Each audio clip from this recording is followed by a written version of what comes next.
सभी साथियों का स्वागत है। माध्यमिक शिक्षा बोर्ड राजस्थान अजमेर कक्षा 12 हिंदी साहित्य के लिए स्वीकृत पाठ्य पुस्तक सरयू का हम अध्ययन कर रहे हैं, जिसमें हम कवि, लेखक परिचय आदि के बारे में आपको जानकारी दे रहे हैं। आइए पढ़ते हैं मैथिली शरण गुप्त कवि परिचय। राष्ट्रकवि की उपाधि से सम्मानित भारतीय संस्कृति के महान उद्गाता श्री मैथिली शरण गुप्त का जन्म उत्तर प्रदेश के चिरगांव जिला झांसी में सन 1886 में हुआ। गुप्त जी द्विवेदी युग के सर्वाधिक लोकप्रिय प्रतिनिधि कवि हैं।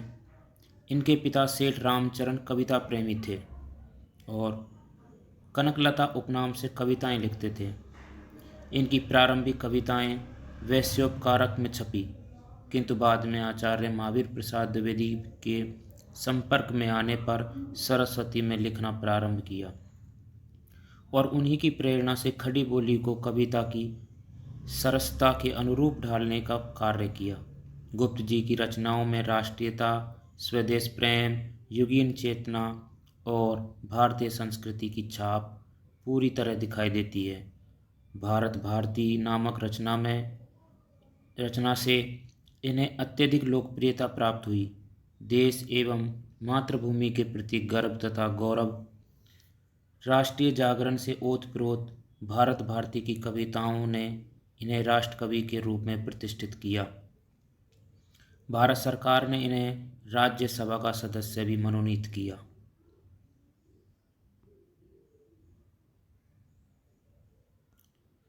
गुप्त जी की रचनाओं में मानव जीवन और समाज के विविध अंगों की समस्याओं का चित्रण हुआ है। उनमें भारतीय संस्कृति की प्राचीनता के प्रति पूज्य भाव हैं, तो नए परिवर्तन के प्रति भी तीव्र उत्साह है। द्विवेदी युगीन आदर्शवादी नैतिकता, पवित्रता, पौराणिक आख्यानों की तर्कसंगत व्याख्या एवं समसामयिक राष्ट्रीय हलचलों की तीव्र गूंज उनके काव्य में है। वे सामाजिक उत्पीड़न, राजनीतिक दासता तथा धार्मिक संकीर्णता के विरोधी हैं। उन्हें भारतीय सांस्कृतिक नवजागरण का कवि कहा जाता है। गुप्त जी ने खंड काव्य, प्रबंध काव्य, नाटक एवं अनुदित काव्य आदि विधाओं में लिखा है। इनकी रचनाओं में भारत भारती, जयद्रथ वध, पंचवटी, गुरुकुल, झंकार, साकेत, यशोधरा, द्वापर, जय भारत, सिद्धराज, विष्णुप्रिया आदि विशेष उल्लेखनीय हैं। साकेत महाकाव्य ने गुप्त जी को कीर्ति के शिखर पर पहुंचाया, जिसमें राम के पावन चरित्र को आधुनिक परिवेश में चित्रित करते हुए उपेक्षिता उर्मिला के चरित्र को त्यागमयी नारी के रूप में चित्रित किया गया है। सूर्यकांत त्रिपाठी निराला कवि परिचय। सूर्यकांत त्रिपाठी निराला का जन्म 21 फरवरी 1896 को मेदिनीपुर, पश्चिम बंगाल में हुआ। 3 वर्ष की छोटी अवस्था में ही निराला जी की माताजी का निधन हो गया और युवावस्था तक आते आते पिताजी का भी निधन हो गया। निराला का संपूर्ण जीवन संघर्ष में रहा। इलाहाबाद से निराला जी की कई स्मृतियां जुड़ी रही। निराला जी का निधन 15 अक्टूबर 1971 को हुआ। छायावादी युग के 4 प्रमुख स्तंभों में से एक निराला हिंदी में मुक्त छंद के प्रवर्तक भी माने जाते हैं। निराला के प्रमुख काव्य संग्रह इस प्रकार हैं: अनामिका, परिमल, गीतिका, तुलसीदास, अणिमा, बेला, नए पत्ते, अर्चना, आराधना, गीत कुंज आदि। निराला का गद्य साहित्य भी काफ़ी लोकप्रिय रहा है। जयशंकर प्रसाद कवि परिचय। जयशंकर प्रसाद का जन्म 30 जनवरी 1890 को बनारसी के एक संभ्रांत परिवार में हुआ। सुंगनी साहू परिवार के बाबू देवी प्रसाद इनके पिता थे। माता का नाम मुन्नी देवी था। कविता करने की प्रवृत्ति आप में बचपन से ही रही है।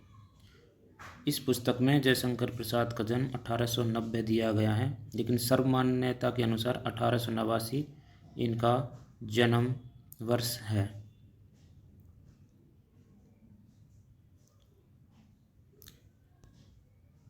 माता का नाम मुन्नी देवी था। कविता करने की प्रवृत्ति आप में बचपन से ही रही। 7वीं कक्षा तक क्वींस कॉलेज में अध्ययन किया। इसके बाद पिता का असामयिक निधन हो गया, अतः आगे की पढ़ाई उर्दू, हिंदी, संस्कृत एवं अंग्रेजी विषय के साथ घर पर ही हुई। पारिवारिक समस्याओं का सामना करते हुए भी आपने स्वाध्याय जारी रखा। प्रसाद जी की मित्रता अपने समय के ख्याति प्राप्त लोगों में से रही, जिनमें राय कृष्णदास, केदारनाथ पाठक, मैथिली शरण गुप्त, पंत, निराला, प्रेमचंद, महादेवी वर्मा, जैनेन्द्र आदि प्रमुख हैं। प्रसाद जी प्रतिभा एवं कौशल के धनी होने के साथ स्वभाव से विनम्र थे। अंतर्मुखी प्रवृत्ति के साथ परिश्रमी स्वभाव इनकी विशेषता रही है।